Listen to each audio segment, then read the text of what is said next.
Okay, så mødes vi igen, og lad os håbe, at det her ikke er endnu en confusion ending ting.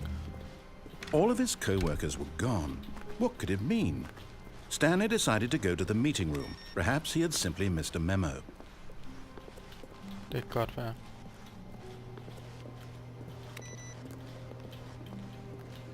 Det kan godt være, jeg bare med siddet memo.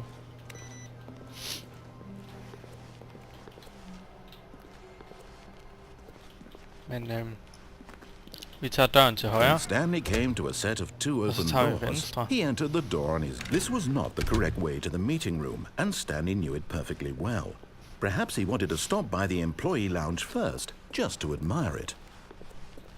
Nope, the lounge was grand, majestic, perhaps, but eager to get back to business, Stanley took the first open door on his left. Ja, så går vi bare lige ud den her gang, fordi at nedad, der var der ikke helt nogen valg. And so he detoured through the maintenance section, walked straight ahead to the opposite door, and got back on track.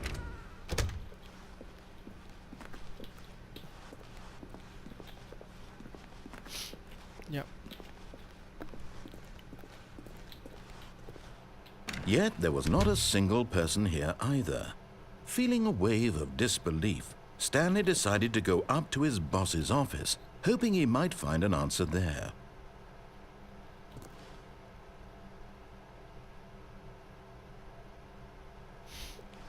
Der er simpelthen en whiteboard manager. Og lad os se her.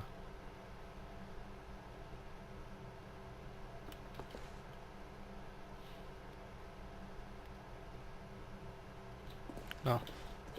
Står sådan her. Who moved my desk?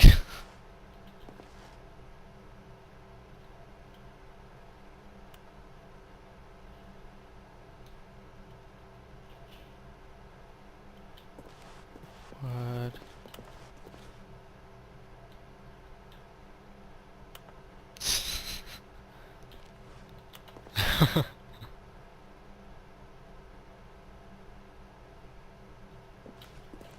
Nå. Der er virkelig en person, der har kørt ud af deres broom closet. Stanley stepped into the broom closet, but there was nothing here, so he turned around and got back on track. Der var en broom. There was nothing here. No choice to make, no path to follow, just an empty broom closet. No reason to still be here. Jeg tror bare, jeg bliver herinde lidt og chiller. Og ser, hvem It was baffling that Stanley was still just sitting in the broom closet. He wasn't even doing anything. At least if there was something to interact with, he'd be justified in some way. As it is, he's literally just standing there doing sweet FA. Klikker. Are you really still in the broom closet? Standing around doing nothing? Why? Please offer me some explanation here. I'm genuinely confused. Nee.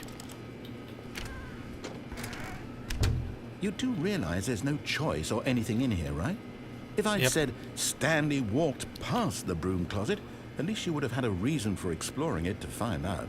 But it didn't even occur to me because literally this closet is of absolutely no significance to the story whatsoever. I never would have thought to mention it.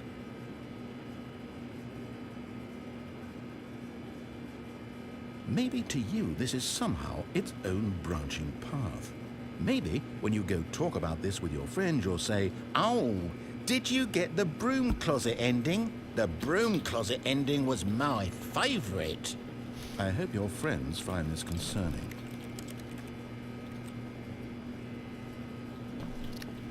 Stanley was fat and ugly and really, really stupid. He probably only got the job because of a family connection. That's how stupid he is. That all with drug money. Also, Stanley is addicted to drugs and hookers. Well, I've come to a very definite conclusion about what's going on right now. You're dead. You got to this broom closet, explored it a bit, and were just about to leave because there's nothing here, when a physical malady of some sort shut down your central nervous system and you collapsed on the keyboard. Well, in a situation like this, the responsible thing is to alert someone nearby so as to ensure that your body is taken care of before it begins to decompose. Hello? Anyone who happens to be nearby? The person at this computer is dead. He or she has fallen prey to any number of your countless human physiological vulnerabilities. It's indicative of the long-term sustainability of your species. Please remove their corpse from the area and instruct another human to take their place at the computer, making sure they understand basic first-person video game mechanics and filling them in on the history of narrative tropes in video gaming, so that the irony and insightful commentary of this game is not lost on them. Okay, jeg skal lige væk fra computeren, så vi ses igen om meget kort tid. Og så mødes vi igen. Step out into the hallway. Jeg tror lige, vi venter lidt mere.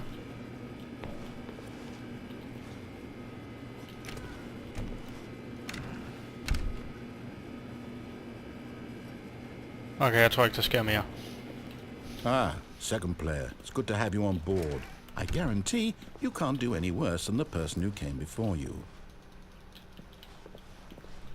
Coming to a staircase, Stanley walked upstairs to his boss's office. Nope. Det gjorde jeg ikke.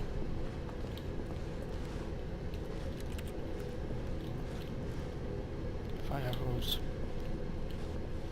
But Stanley just couldn't do it.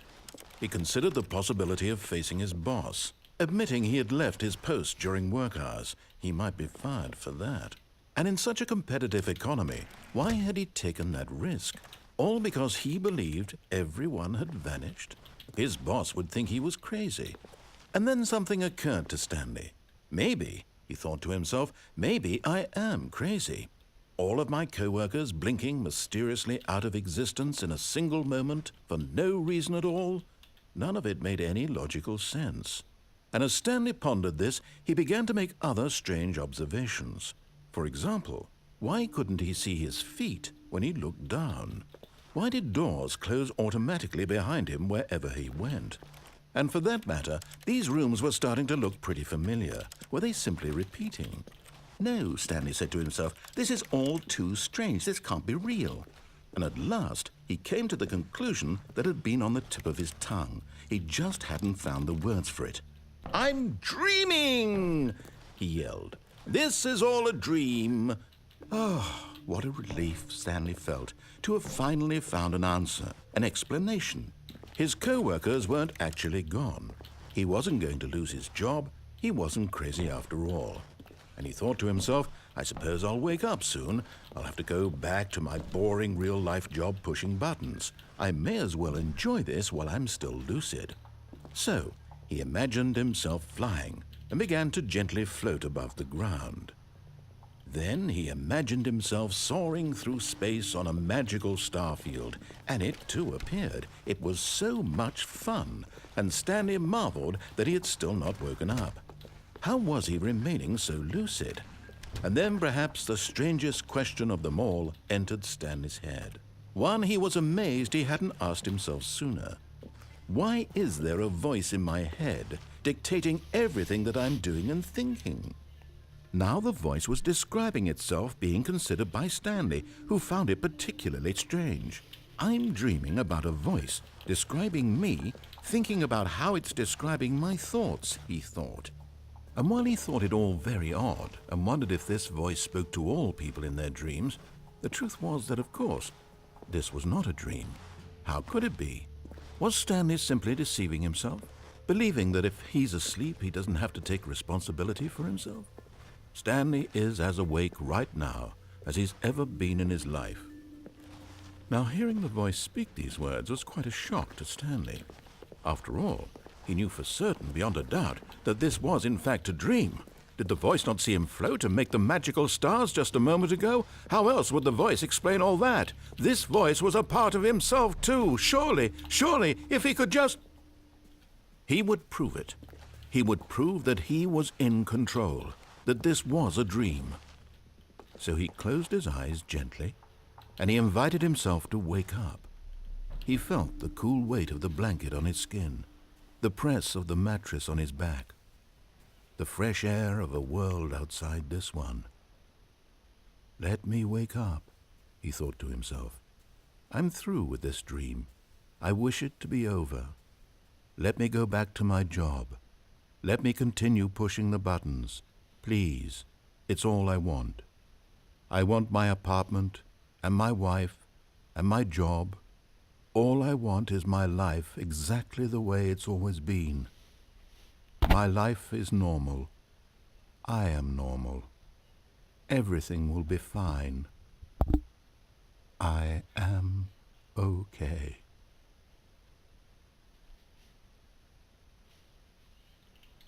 Nope. Stanley began screaming. Please, someone, wake me up. My name is Stanley. I have a boss. I have an office. I am real. Please, just someone tell me I am real. I must be real. I must be. Can anyone hear my voice? Who am I? Who am I? And everything went black. Nå, okay. Så det gjorde det. This is the story of a woman named Mariella.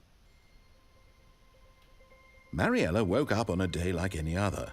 She arose, got dressed, gathered her belongings, and walked to her place of work. But on this particular day, her walk was interrupted by the body of a man who had stumbled through town talking and screaming to himself, and then collapsed dead on the sidewalk.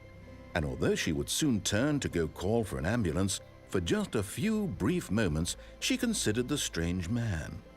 He was obviously crazy, this much she knew. Everyone knows what crazy people look like. And in that moment, she thought to herself how lucky she was to be normal. I am sane. I am in control of my mind. I know what is real and what isn't. It was comforting to think this, and in a certain way, seeing this man made her feel better. But then she remembered the meeting she had scheduled for that day, the very important people whose impressions of her would affect her career, and by extension, the rest of her life. She had no time for this, so it was only a moment that she stood there, staring down at the body. And then she turned and ran.